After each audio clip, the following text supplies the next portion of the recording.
बहुत समय पहले नदी किनारे बसे एक छोटे से गांव में गोपाल नाम का किसान रहता था।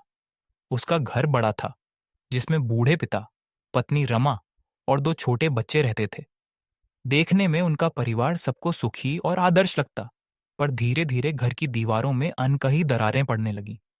गोपाल सुबह सुबह खेत में जाता और देर रात तक मेहनत करता, पर घर लौटते ही सुनता, तुम्हें घर की कोई चिंता ही नहीं, बच्चों को तुम्हारी जरूरत है। यह रमा के ताने थे, जिन्हें वह चुपचाप सह लेता। उधर बूढ़े पिता जब बच्चों को मोबाइल और खेलों में डूबा देखते तो कहते, बेटा, बच्चों को बैठाकर समझाओ, यही समय है संस्कार देने का। गोपाल थकान में बस इतना कहता, अभी समय नहीं है बाबा। ऐसे ही दिन पर दिन गुजरते गए। बच्चों को लगता कि माँ उनकी नहीं सुनती। माँ को लगता कि पति उसकी परवाह नहीं करता। गोपाल को लगता कि पिता उसकी मेहनत को नहीं समझते, और पिता को लगता कि उनकी बातों का कोई मान नहीं। धीरे धीरे यह घर आंगन होते हुए भी अधूरा लगने लगा। एक दिन झगड़ा इतना बढ़ गया कि गोपाल ने गुस्से में कह दिया, अगर मेरी ही कोई नहीं सुनता तो मैं ये घर छोड़ दूंगा। यह सुनकर पिता चुपचाप कोठरी में चले गए।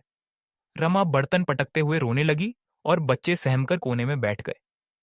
अगले दिन से घर में अजीब सी खामोशी छा गई। रमा खाना बिना देखे परोस देती, बच्चे बिना कुछ कहे स्कूल चले जाते, और पिता खाट पर बिना आवाज किए लेटे रहते। गोपाल खेत से लौटता तो लगता जैसे घर में दीवारें बोलती ही नहीं। यह चुप्पी दिनों दिन गहरी होती गई।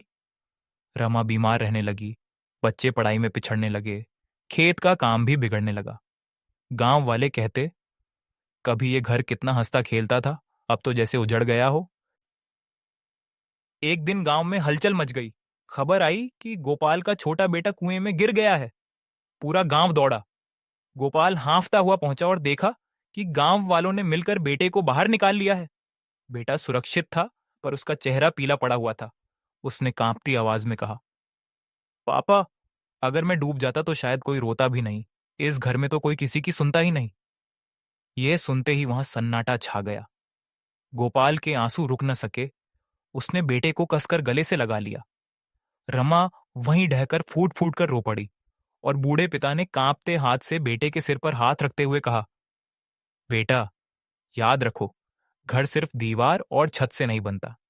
घर तब बनता है जब एक दूसरे की बात सुनी और समझी जाए, वरना सबसे भरा आंगन भी अधूरा रह जाता है। उन शब्दों ने सबका दिल चीर दिया। उसी शाम गोपाल ने पत्नी और पिता के सामने हाथ जोड़कर कहा, अब से शिकायत नहीं, बस सुनना और समझना ही हमारा नियम होगा। बच्चे भी माँ बाप की गोद में घुसकर रो पड़े, और उस दिन से घर की खामोशी टूटी। आंगन में फिर से हंसी गूंजने लगी। धीरे धीरे खेत संवर गए, बच्चे पढ़ाई में आगे बढ़ने लगे, रमा स्वस्थ हो गई, और बूढ़े पिता की आंखों में संतोष की चमक लौट आई। गांव वालों ने फिर कहना शुरू किया, यह वही घर है, पर अब सचमुच पूरा आंगन है।